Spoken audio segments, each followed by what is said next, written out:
Assalamualaikum warahmatullahi wabarakatuh. Ketemu lagi dengan saya Lukman di AUSI, Alumni Untak Club. Kali ini kita kedatangan tamu. Sebenarnya bukan tamu ya, alumni ya.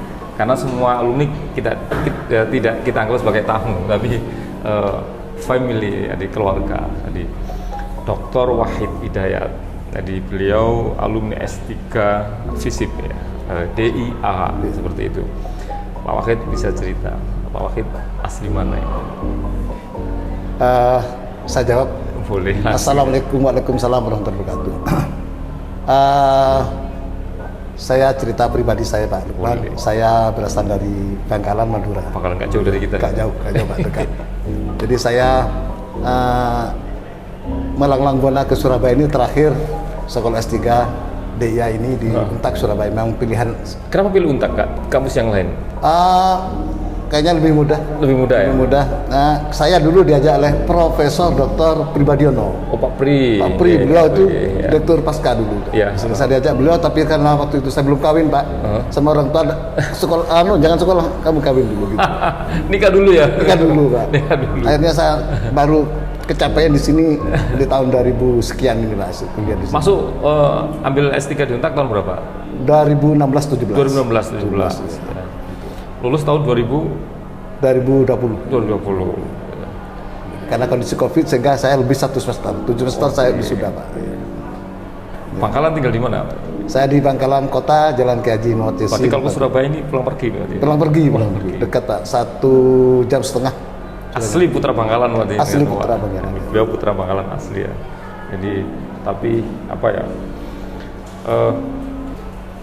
Dia punya nilai lebih ya. Jadi jenjang pendidikannya dicapai sampai pada yang tertinggi S3. Alhamdulillah. Syukur-syukur nanti menjadi profesor ini. Amin. Barakallahu laka. Pak Wahid, keseharian di Bangkalan, apa yang kesibukannya ini di Bangkalan? Saya, Pak, awal karir itu di PNS Pemda, Pak. ASN ya? ASN, di Pak. Pemda. Jadi saya dari staf dulu, Pak. Dari staf saya naik jenjang ke eselon 4, eselon 3, itu ke sekcam, kecamatan, sekretaris kecamatan. Terus saya menjadi kepala BPBD kabupaten. Terus saya pindah lagi mutasi ke sekretaris dinas KB. Terus pindah lagi menjadi kepala bagian pengadaan barang dan jasa. Mutasi lagi ke sekretaris BPKAD, keuangan dan aset daerah. Urutannya panjang gitu. Panjang gitu. Tadi beberapa divisi bidang-bidang sampai departemen bisa jangan ikuti semua ya. Itu, jadi tahu persis ya wilayah Bangkalan ya. Itu, bagaimana Bangkalan memerintah wilayahnya seperti apa? Itu setelah saya banyak tempat kerja ini, Pak, di OPD, maka saya banyak mengenal perilaku organisasi, mengenal perilaku SDM kita. Juga akhirnya pemerintah ini dikelola apa yang baik kan gitu. Akhirnya diketemukan di situ bahwa harus koordinasi yang lebih intens, Pak, sehingga semuanya bisa tujuan PMP itu bisa tercapai sesuai dengan rencananya. Gitu. Bagaimana susah mudahnya mengelola Bangkalan? Sebetulnya sangat mudah sekali, Pak, karena semuanya tertata, karena kita pemerintahan semua terstruktur. Jadi tidak ada yang sulit kan itu. Tidak ada yang sulit. Masyarakat ngertinya Madura atau Bangkalan antaranya adalah kota yang menjaga tradisi ya, sangat tradisional sekali. Jadi masyarakatnya hal-hal yang sifatnya tradisional sangat melekat sekali. Itu nggak kesulitan ya? Bagaimana? Tidak ada kesulitan. Nggak ada kesulitan. Karena di sana pemegang keketuaan sosial itu ada di tokoh masyarakat. Tokoh agama. Itu yang paling tokoh masyarakat sama tokoh agama. Jadi agama. Enaknya di Madura itu tokoh masyarakat atau tokoh agama itu menjadi kunci ya. Bagaimana cara masyarakat itu bisa patuh terhadap aturan pemerintah. Pendekatannya bisa ini ya, tokoh agama sama tokoh masyarakat di sana. Jadi identitas politik itu sangat melekat dengan ketokohan ini, Pak. Ketokohan ini ya. Iya, runcing, Pak. Jadi semuanya rata-rata manut kepada beliau dan memang iya, karena beliau memang panutan masyarakat. Semua masyarakat banyak nyantri ke beliau gitu. Jadi wajar kalau sana itu sekarang sebutannya. Menjadi ASN berapa tahun? Saya kurang lebih 25 tahun. 25 tahun ya. Sudah ya. Sangat melontok jadi. Oh iya. Begitu. Terus dengan doktor ini rencananya mau kemana? Setelah saya selepas sekolah doktor ini, saya memang minta pindah untuk menjadi dosen, Pak. Memang tekad saya menjadi dosen gitu. Itu setelah selesai doktor ini, saya ngajar alhamdulillah diberi kepercayaan. Pertama ngajar di Unipra, Pak. Unipra. Saya diberi nomor induk dosen dari sana, dari LDT sana, sehingga saya awalnya dari Unipra. Sekarang saya bisa ngajar juga di sini di Untak ini, Pak, di alumni ini, Pak. Di alumni. Ingin pengabdi, ya, Pak, gitu. Jadi beliau ini ngajar juga di Untak. Oh iya. Dari pengalaman beliau 25 tahun di ASN ya, dengan mutasi di beberapa departemen ya. Artinya pengalaman beliau mengurusi urusan pemerintah, kebijakan apa dan sebagainya, lebih paham. Jadi ngajarnya pun di DIA, pas klub ya. Spesifik di kebijakan atau di kebijakan, Pak? Kebijakan ya. Kebijakan, Pak. Jadi sangat pas ya tadi dengan pengalaman beliau ambil disertasi waktu itu bisa terus saya, Pak, ya. kebijakan tentang penanganan darurat bencana. Bencana di Kabupaten Bangkalan. Jadi di Bangkalan itu ada bencana rutin itu banjir di Belega, Pak. Banjir di Belega. Banjir perkotaan juga tidak separah banjir yang ada di Belega itu, Pak. Terus ada di Arusbaya juga ada beberapa yang ada periodiknya. Kalau sekian tahun harusnya Arusbaya juga banjir. Itu kan dekat sama laut yang di Arusbaya. Oh iya, itu dekat dengan laut, Pak. Kenapa ada karena kondisi air pasang itu. Air pasang dari laut itu ya. Kemudian dari atas nggak ada banjir. Nggak ada. Tambahan. Jadi dari atas itu cuma aliran aja dari kecamatan itu kecamatan Geger. Itu aliran sungai aja, Pak. Yang paling parah telah dari naiknya air pasang. Air pasang. Sampai seberapa tinggi ketika air pasang yang paling membahayakan masalah? Sampai naik ke rumah penduduk, Pak. Karena dibarengi dengan hujan yang luar biasa. Gitu.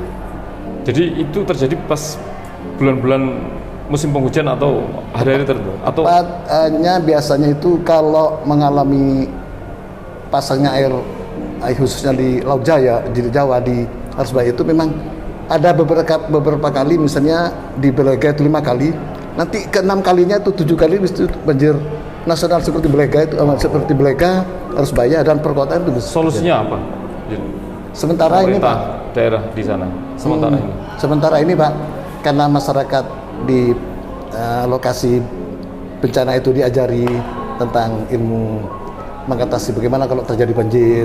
Terus rata-rata masyarakat sudah memahami ya. Kalau ada banjir ya memberitahu kepada yang lain, gotong royong untuk bisa menyingkirkan barang-barang yang mereka perlu. Diamankan barang-barang yang berharga ya. Yang berharga. Jadi artinya masyarakat tidak sampai pindah ya ke tempat tapi tetap di tempatnya, karena tidak setiap hari terjadi banjir di sana. Iya. Jadi cuman bagaimana caranya mengatasi ini aja ya, ketika banjir datang harus bagaimana seperti itu. Berarti bisa dipastikan di sana ada agenda banjir setiap tahun gitu, seperti itu. Iya, ada agenda banjir dan juga telah dibuatkan rencana kontingensi waktu itu, Pak. Bersama pusat waktu itu kita Bangkalan mempunyai rencana kontingensi penanganan banjir Belega waktu itu. Sehingga memang ada bersama itu sekarang meluas atau cuma sekitar di wilayah Belega aja? Belega itu kan rutin, Pak, ya. Jadi kalau sudah luapannya beberapa kali, yang lain ikut, misalnya sampai 6-7 kali, Pak. Meluber gitu ya? Meluber. Jadi tapi masyarakat di sana tidak mau pindah ya, tetap ya karena sudah hidupnya di sana, Pak, ya. Hidupnya di sana, lahir di sana, sehingga mungkin merasa nikmat dengan kondisi dan dianggap tidak terlalu membahayakan. Gitu, artinya sudah biasa seperti ini. Jadi harmoni dengan bencana itu, Pak. Jadi beliau pas ya, jadi apa yang dia ambil jadi disertasi seputar wilayah beliau, jadi permasalahan yang di sana. Menarik dan sangat menarik. Saya baru kenal, kemarin dikenal sama Bu Soci. Apa kesibukannya Pak Wahid selain ngajar ini? Saya dulu kan Pak, sebelum PNS itu kemana-mana, Pak. Kemana-mana? Maksudnya kemana-mana gimana ini? Bisa ke ikut pameran ke Jakarta, apa yang dibawa? Itu saya bawa batik Madura, batik Tanjung itu ya. Sayang nggak membawa ini. Oh iya, saya bawa contohnya itu. Betul. Beliau kemana-mana ternyata ada sesuatu yang dibawa batik Madura. Ya, promosinya kemana-mana dulu, Pak. Oh, beliau. Iya, saya solo exhibition. Jadi dari sampean punya workshopnya atau teman atau bagaimana? Di rumah ada Pas di rumah ada batik. Ada batik. Untuk workshop Pak tetap di rumah itu.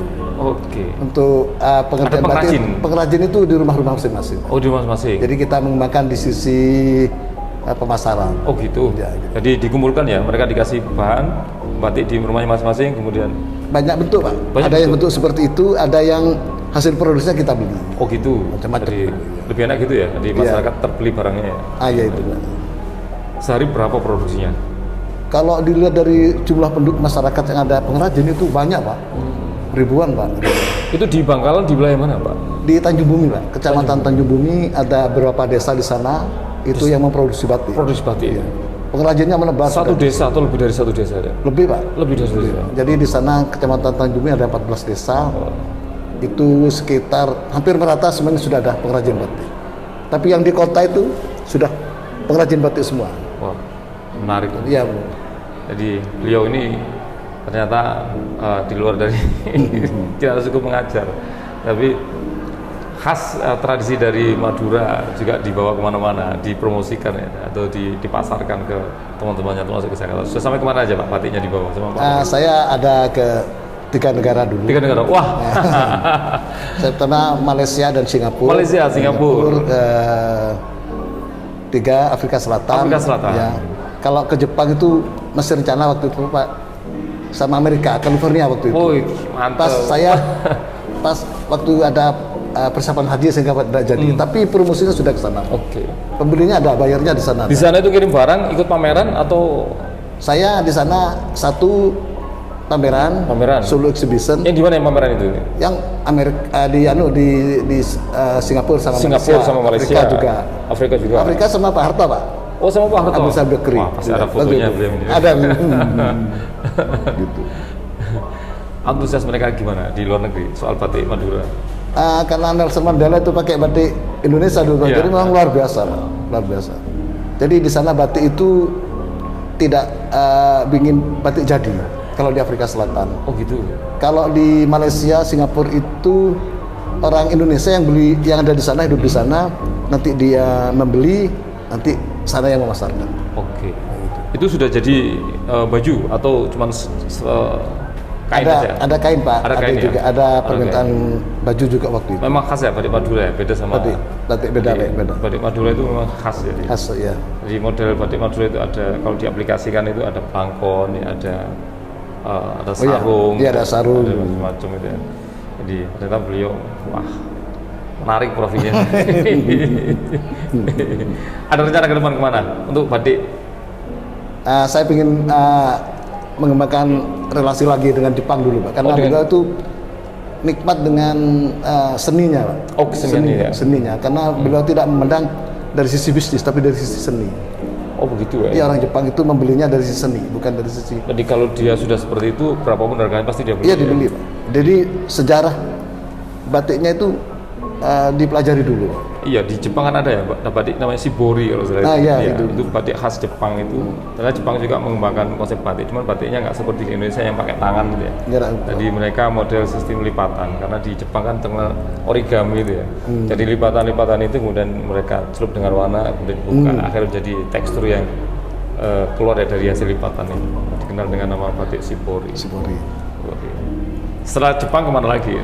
Keliling dunia mungkin dengan kalau batiknya. Dulu promosinya ke Prancis Pak. Prancis. Iya, dulu awalnya itu Prancis Pak. Responnya di sana gimana? Waktu itu saya memberikan profilnya berupa video dan foto-foto waktu itu. Kedutaan Prancisnya yang menarik untuk kesini waktu itu Pak. Waktu itu tahun 98 sampai 2000. Saya mengawali itu Pak, 97 sampai 2000. Kedutannya yang datang tahu itu ya. Itu Pak Wahid ngasih informasi ke kedutaan atau mereka dapat informasi sendiri kemudian datang ke Pak Wahid? Waktu itu bertemu di area pameran itu. Di area pameran. Ya, akhirnya datang ya, untuk melihat asli bagaimana pengrajin ya. Iya gitu. Ada berapa pengrajin Pak sekarang? Banyak di Madura. Kalau di sana Pak sudah merata Pak. Merata ya? Merata. Jadi penghasilnya memang dari batik itu. Jadi pengrajin itu. Jadi pengrajin batik itu sudah hidup di atas kenikmatan melukis dengan batik itu. Pengguna atau pasar potensi untuk batik Madura di mana? di Indonesia di mana? Menyeluruh atau wilayah tertentu? Kalau di Jawa, Jakarta, Surabaya, Bali itu pasaran umum, Pak. Tapi kalau pasaran souvenir itu semua potensi. Jakarta, Surabaya, Bali. Potensi, ya. Iya. Kalau untuk pemakai itu di mana saja sama-sama ada, Pak, pemakai.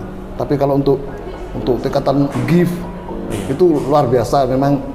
Karena kalau di luar negeri ada gift show itu penting, Pak, penting. Sangat penting sekali. Penting sekali ya untuk gift show. Ada rencana pengembangan seperti apa nanti batiknya? Mencari korelasi, ada Pak, relasi lagi, Pak.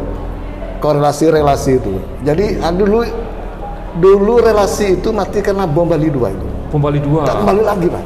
Oh gitu. Iya, saya dulu nggak ngerti ini. Kenapa mereka nggak kembali? Ketakutan karena investasi. Ketakutan kan sudah punya lokasi di sana, tapi di sini sepertinya ketakutan. Berarti ngefek benar ya peristiwa bom Bali 2 itu ya? Bom Bali 1 dan bom Bali 2. Merasa saya tahu setelah 1 tahun. Saya pas jadi PNS karena itu, Pak. Lepas itu loh, kok ini pas akhirnya jadi ada ikut ASN saya itu. Akhirnya jadi ikut ASN. Karena tapi saya sekolah terus waktu itu, Pak. Berarti itu sudah vakum atau memang pasar menyusut atau pembeli yang dari luar negeri sudah berkurang, Pak. Berkurang ya? Berkurang. Pembeli dari terutama yang menarik itu kan pembeli asing ini. Pembeli asing ya? Pembeli asing karena ini, mereka potensi yang paling bagus ya iya. untuk membeli barang-barang dari Indonesia atau soal batik. Batik itu memang apa ya, karena Indonesia sempat ada polemik ya Indonesia soal batik ya, bagaimana cara batik ini akhirnya sekarang hak cipta batik kan punya Indonesia dan kota Jogja dijadikan sebagai kota batik. Iya. Bukan Pak. Artinya batik ini benar-benar ciri khas atau tradisi atau kebudayaan atau artnya Indonesia. Maka juga harus dipertahankan. Di beberapa wilayah juga mengembangkan batik ya. Dulu batik kita kenal di Jepara, di Jogja, di Solo, sekarang ada di Madura, bahkan Surabaya juga Kabupaten, Pak. batik. Kabupaten sekarang. Kabupaten sekarang ya. Ada semua. Di batik juga di kabupaten membuat khasnya masing-masing. Ya. Di Surabaya itu ada batik sparkling, sebagainya seperti itu. Saya dulu kerjasama dengan teman Sidoarjo, pembatik Sidoarjo, iya Pak.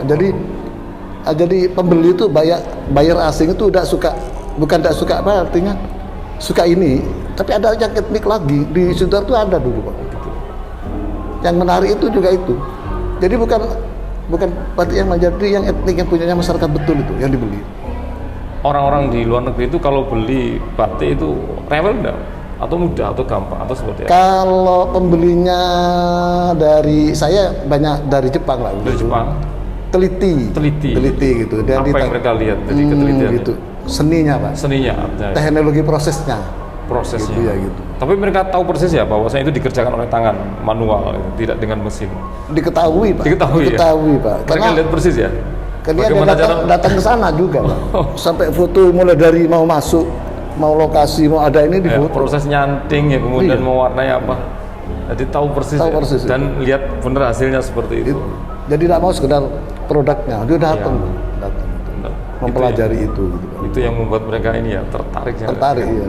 Karena nilai itu dianggap nilai yang sangat tinggi banget. Karena ada beberapa negara itu memang sangat menghargai kesenian ya, di antara Jepang, kemudian ada Prancis itu juga. Jadi dia melihat prosesnya. Ya. Pak Wahid, ya, Pak. Tidak menyesal meninggalkan ASN. Kan masih ASN juga masih di sini Pak. Masih ASN. Masih ASN ya Pak. Jadi saya pindah itu karena masih ASN, jadi saya dosen ASN gitu. Oh ya gitu. Jadi meninggalkan jabatan struktural enggak, karena memang sudah pilihan ini Pak. Enggak kepingin ngajar di kampus yang di Madura? Itu nanti Pak. Bisa nanti. Sementara ini di Madura kan terutama di Bangkalan ada kampus negeri ya? Iya, UTM. Iya. Jadi mungkin juga nanti kedepannya di kampus di daerah-daerah di Madura itu seperti Sumeneb yang lain. Sumeneb sudah ada mungkin ya? Ada juga. Di Sampang, Pamekasan. Ada semua sekarang. Kayaknya harus ke sana ya untuk mengembangkan kampus ya. Iya. Untuk S2 sama doktor di Madura ada kampus itu menuju. S2 yang di UTM itu ada Pak. Ada yang kerjasama dengan BPKP itu akuntansi. Jadi itu beasiswa. Beasiswa ya langsung ya. Ada yang hukum ada, ekonomi sepertinya ada Pak. Untuk administrasi publik tidak ada. Pak Wahid S1-nya ambil apa? Administrasi negara. Administrasi negara. Iya. Di Unisba. Kenapa ambil administrasi negara? Waktu itu pikiran kita Pak, pemerintahan itu kan dikendalikan oleh orang ahli administrasi. Iya. Malah administrasi negara itu lebih menarik waktu itu. saya harus membantu pemerintah ya. Pemerintah akhirnya Maka saya harus menjadi belajar administrasi negara. Iya gitu kan. Simple pemikirannya, nggak terlalu neko-neko. Iya. Akhirnya sekarang sampai di DIA. Alhamdulillah kan. Alhamdulillah. Dan sekarang beliau menjadi tenaga pengajar. Plot menarik. Sekarang kan akhir tahun ini, menjelang akhir tahun Desember, sudah akhir tahun ini, mau ditinggalkan apa pandangan Pak Wahid soal kebijakan pemerintah?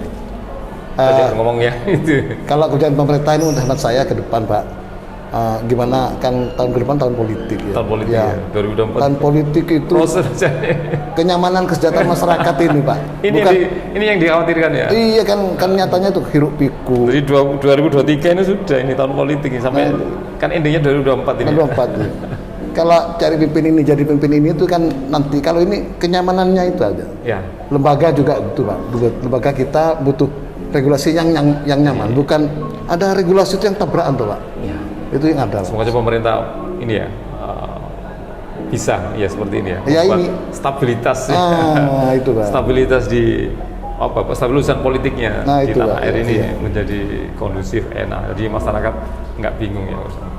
Karena kalau sudah masuk di tahun politik ya, kebijakan itu nanti bisa neko-neko nanti. Iya. Anda sekedar hanya kepentingan urusan politik ya, jadi bisa berubah untuk kepentingan kelompok tertentu atau individu tertentu dan sebagainya. Terutama di akhir tahun ya, katanya anggarannya udah habis kan.